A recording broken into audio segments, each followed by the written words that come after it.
अब हमारी बातों को सुनकर किन अंध भक्तों को पैरों से लेकर नाकों तक लहर की उफान उठ रही है,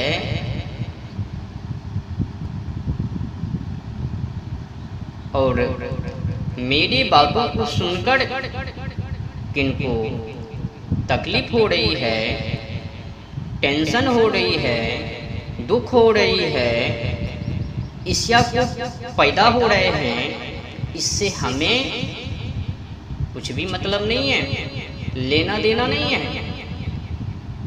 हमारे ऊपर इनका फर्क प्रभाव पड़ने वाले नहीं है।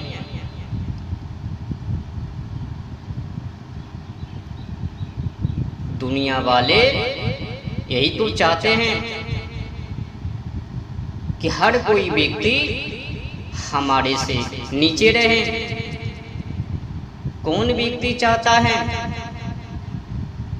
कि हमारे से कोई व्यक्ति, आगे वाले व्यक्ति आगे बढ़े?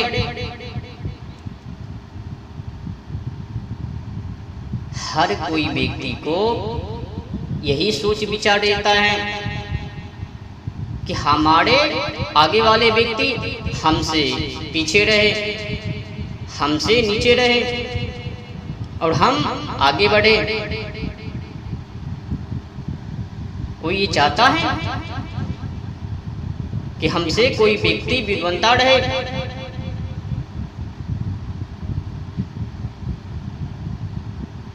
हमसे अधिक बढ़े, आगे, ऐसा कोई चाहता है?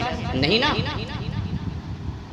दुनिया वाले तो इसीलिए बैठे हुए हैं ना कि कौन पकड़ाए और उनको मैं नीचे दबा दूं, उनको नीचे दबाकर उनके ऊपर चढ़ जाऊं, फिर उनके ऊपर राज करूं। यही सब करने के लिए बैठे हुए हैं। परिणाम तो सामने है कि दुनिया आज के समय में खाई में पड़े हुए हैं, खदे में डूबे हुए हैं, मल मूत्रों में खेलकर सोच समझ रहे हैं हम तो बड़े बलवान हैं, विद्वान हैं, बड़े ही अकड़ता वाले हैं, हम जैसे कोई है ही नहीं।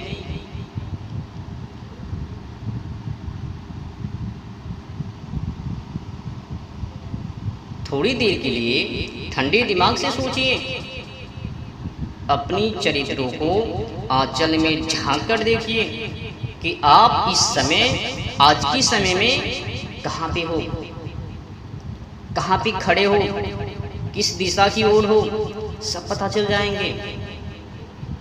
ये कब सबम हो पाएंगे?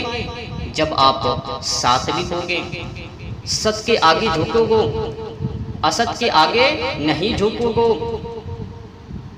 बस यही तो हो रहे हैं। आज की समय में दुनिया वाले असत के सामने झुक रहे हैं, झूठी मूठी व्यक्ति के सामने झुक रहे हैं। सत्य के सामने झुकने का नाम ही नहीं ले रहे।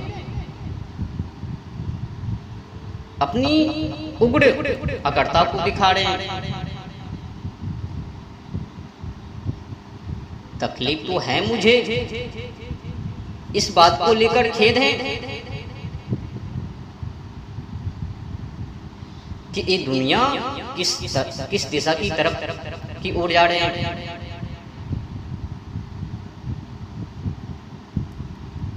दुनिया की बात तो छोड़ ही दो, अपने देशों की बात कर लो।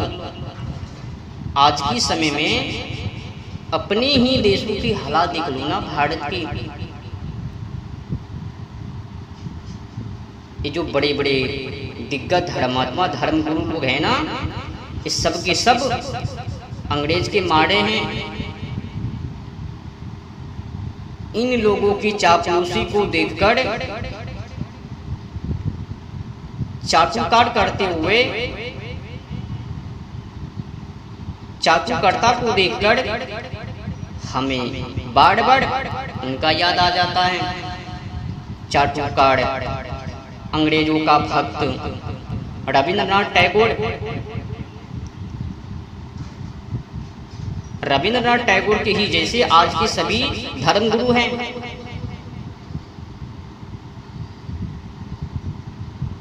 सत्ता की चापलूसी, क्या इनको समझ में नहीं आता? राजनीति को समझने के लिए बहुत कुछ झेलन बेलन को करना पड़ेगा। आज के समय में राजनीति नहीं, राजनीति की हत्या कर रहे हैं। इस सत्ता वाले पार्टी प्रजा को रक्षा नहीं कर रहे हैं, बल्कि लोकतंत्र की हत्या कर रहे हैं। और ये जो कथा कथित है ना, भोले भाली भक्त नाम के ऊपर टिंके रहने वाले अंधभक्त देशद्रोही, ये समझते हैं इस पार्टियों ने एक काम कर दी, उन पार्टियों ने कुछ नहीं की, एक कर दी, यहाँ से वहाँ पहुँचा दी, ये पहचान करवा दी, सब कुछ करवा दी, परंतु एक कभी नहीं बोलता कि ये पार्टियों ने आज की समय में एशिया की सबसे बड़ी कत्लखाना देवनाड, मुंबई, ये क्यों नहीं बोलते? ये सब जो दोगले हैं ना कथा कथित, इनको कभी कूटनीति समझ में आने वाले नहीं है। सरकार एक कथा कथित से मिले हुए हैं, एक कथा कथित सरकार से, ये दोनों मिलकर प्रजातंत्र की हत्या कर रहे हैं। आज आपको पता होगा कि गौ माता की तस्करी करने में, गौ मांस को बेचने में, निर्यात करने में ये भारत एक नंबर में है। एशिया के सबसे बड़े कत्लखाने देवनाड, मुंबई, महाराष्ट्र,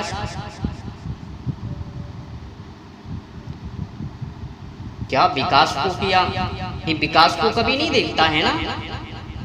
संस्कृति की जो हत्या हो रही है, इनको नहीं ध्यान है। एक कथा कथित को बस दिखलाने के लिए, दुनिया को दिखलाने के लिए इसने एक ही अंदर अंदर से जो संस्कृति की हत्या कर दी, उनकी तो बातें ही नहीं करते हैं।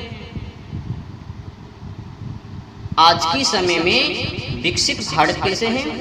गौ माता की हत्या करके, वृक्ष की हत्या करके, जानवर पंछी की हत्या करके ये विकसित भारत रहा। एक समय में ये भारत अहिंसावादी हुआ करता था, और आज की समय में ये भारत हिंसावादी में बदल गया।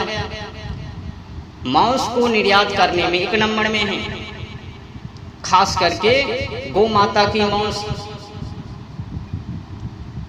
अब कई लोगों को सुनकर तकलीफ भी हो गए, ऐसे बोल दी, वैसे बोल दी, और जो अन्य देश के जो लोग हैं वो तो भी काट काट के खा रहे हैं।